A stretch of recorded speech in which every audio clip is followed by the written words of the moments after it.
Que bom estar com vocês para mais um programa de entrevistas. E hoje com prazer assim redobrado, né, que eu estou aqui ao lado de um grande amigo e é tão gostoso a gente voltar e conversar e sentar e falar das coisas boas, que é o Antenor Romanini, que eu acho que todos vocês aí de casa conhecem. Tudo bem, Antenor? Tudo ótimo, Edna. Graças a Deus. A minha vida está muito boa mesmo. Estou muito feliz, estou numa fase muito boa da minha vida. Olha, como que é bom a gente ouvir isso. Aliás, conversando aqui com o Antenor nesse ambiente que eu vou mostrar um pouquinho para vocês, porque, gente, quando a gente entra nesse espaço do Antenor, a gente percebe a presença do artista desde a entrada. Você, como sempre, a gente sabe, todos de casa aí que estão nos assistindo conhece o seu bom gosto, né? Conhece o seu cuidado, o seu jeito de lidar com as coisas. Mas aqui, para mim, foi uma grata surpresa hoje entrar e circular por essa casa, que é por isso que eu quero fazer esse tour aqui com você, para mostrar esse estilo que é o Antenor. E aqui a gente pode sentir isso. Logo que a gente chega aqui, a gente já vê essa tela tão bonita que faz a recepção. Quando você entra aqui, é a primeira coisa que você vê. Essa tela ela se chama Mundo Azul. A inspiração é em um mundo diferente do nosso, em cores e em tons de azul. Você vê pessoas em determinados lugares. Apesar de ser um mundo colorido, forte, ele é um mundo frio, porque as pessoas elas estão isoladas em blocos. Você vê, elas não estão juntas, né? Onde o sol tem esse tom de laranja, com azul, com amarelo, e o brilho dele é prata, então o meu sol, nesse caso, é prateado. Então, essa foi a inspiração para esse momento. Ele chama Mundo Azul, mas ele é uma explosão, né? Uma explosão de cores e tal. Existem pessoas, mas as pessoas estão em bolhas, em blocos separados. Eu espero que a gente não chegue a viver um mundo azul assim, que a gente continue no nosso mundo colorido como ele é. Essa tela tem uma história muito interessante. O nome dela é Palafitas. E, na verdade, ela é minha predileta. Essa tela é do meu acervo pessoal. Ela estava numa parede da minha sala, ela veio para cá e ela só saiu de lá para ir para uma galeria que depois né? A Edna vai contar a história da galeria. Não vou contar agora. Mas o Palafitas foi bem interessante esse quadro, que, na verdade, eu comecei pintando ele na horizontal. E ele estava... A base eram quadrados montados sobre aquela estrutura, se você tentar imaginar ele na horizontal, é uma estrutura meio reta, apoiando alguns quadrados. Uhum. E quando eu fui colocar esse quadro na parede para ver como é que ele ia ficar, eu coloquei ele na vertical, porque na minha parede de casa ele não cabia na horizontal. Eu coloquei ele vertical e eu estava com um pincel na mão. E com esse pincel eu comecei a fazer aqueles telhados em cima do que já tinha, que não tinha nada a ver com isso. E quando eu terminei de dar as pinceladas e fazer os telhadinhos, isso eu demorei, esse quadro foi muito rápido, devo ter demorado uns 45 minutos, 1 hora para pintar ele. Eu terminei de pintar esse quadro, eu fiquei sentado na frente dele pelo menos umas 4 horas. Estou aqui conversando com o Antenor Romanini, e agora ele vai falar para nós sobre esses outros quadros. E estamos mostrando para vocês essa pintura tão interessante, tão intensa, Antenor, que você me diz que é assim mesmo que você pinta, é com a emoção, né? Os seus quadros, suas telas são pura emoção mesmo. Isso, correto. Edna, quando me vejo diante de uma tela branca, eu penso que nela eu posso imprimir um pedaço de mim. Eu sempre falo que as minhas telas, elas têm um pedaço de mim. Então, as pessoas que acabam tendo uma tela minha na sua casa, elas podem ter certeza que não estão com um pedaço de tecido e tinta em cima, não. Elas têm realmente um pedaço do artista ali. A Luz do Fogo, na verdade, eu estava te contando lá que eu sou muito imediatista, eu gosto das coisas assim muito... Vamos fazer agora. E eu escolhi acrílico no começo pela resolução que dava e pela rapidez que ela secava.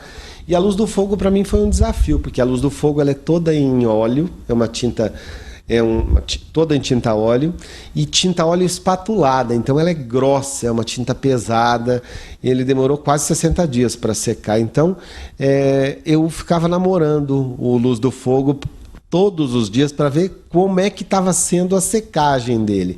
Então ele é forte, mas se você olhar para ele realmente, eu consigo ver algo queimando, né? O fogo mesmo, aquela coisa da força do fogo. Então tem aquele tom de verde, laranja, marrom. Ele tem uma energia muito forte, né? Eu pintei uma série de quadros e me inspirando na Leana, na minha esposa. Esse é um deles, né? Então ela fala, nossa, mas eu não tenho o pescoço tão grande, nossa, mas meu queixo. Mas como ele é figurativo, então no figurativo você pode passear e pode se divertir, né? Então tem vários quadros que eu me inspirei nela e esse é um deles, esse é a Severina. A gente percebe. Mas ela é muito bonita, ela não é feia como a Severina, assim, com essa expressão. Não, mas é muito interessante realmente, Antenor. Agora me fala uma coisa, que nós estamos falando dos quadros, mostrando as telas, e quando que você escolhe o nome para o quadro? Você olha ou você já pensa, eu vou pintar tal coisa, ou você pinta, mas não deve ser assim, porque você cria, né? Na hora você vai criando, vai mudando, e aí que você escolhe depois que ele está pronto, como que é isso? Isso, depois que ele está pronto eu escolho o nome. Eu estava comentando com você um pouco antes da gente começar a reportagem. Eu tenho documentado todo o meu trabalho, desde o meu primeiro quadro. A Leana, desde o começo, ela tem uma agenda, ela tem uma agenda onde ela anota todos os meus quadros. O dia que ele foi feito, qual a técnica que eu usei, se foi óleo, foi acrílico, e o nome do quadro e o tamanho dele. Então, ela fez todo um histórico do meu trabalho. Mas os nomes, eles acontecem logo depois que eu termino o trabalho, eu batizo ele, eu busco um nome para ele. Então, não tem um processo. Terminou, eu descubro com quem ele se parece, o que ele parece. Você estava me falando, eu achei isso muito interessante, gente, que ele tem um quadro aqui que nós vamos mostrar aqui para vocês agora, que é o Zé Mané. Então, ele estava falando que uma pessoa analisando esse quadro disse, esse quadro é diferente de todos. Ele pode estar em qualquer galeria, e se sair de um país e for para outro, por exemplo, a pessoa que já viu esse quadro vai saber que é o quadro, que é o Zé Mané, porque não tem outro igual, né? Não tem nada semelhante. Então, as coisas acontecem muito, as suas telas, dessa forma, né, Antenor? Eu mesmo não consigo reproduzir. Bom, na verdade, eu nunca tentei reproduzir nada do que eu fiz. Tipo, eu fiz um trabalho, eu vou tentar fazer ele novamente, eu vou tentar fazer parecido. Até porque aquilo que eu expliquei, eu coloco todas as tintas da minha frente e eu não sei te falar quais foram as cores que eu usei, os tons que eu usei. E às vezes, para pintar um quadro só, eu uso 10, 15, já usei mais de 20 pincéis numa única tela, porque daí eu junto um pincel em cada tinta e aí eu vou misturando tudo isso, e por isso que minhas coisas são muito coloridas, e aí essa junção que vai dando esses tons. Então eu nunca reproduzi. E eu brinco muito que o Zé Mané, eu falo que ele é meu autorretrato, eu brinco com as pessoas, que autorretrato, mas eu gosto muito do Zé Mané. E uma pessoa, um amigo meu que é formado em artes, ele estudou fora do Brasil, inclusive, ele fez pós-graduação na Europa, e ele fez uma análise dos meus trabalhos. Ele disse o seguinte: olha, tudo que você faz é interessante, é arte, é bonito, é diferente. Mas eu gosto muito do Zé Mané, porque o Zé Mané ele é único.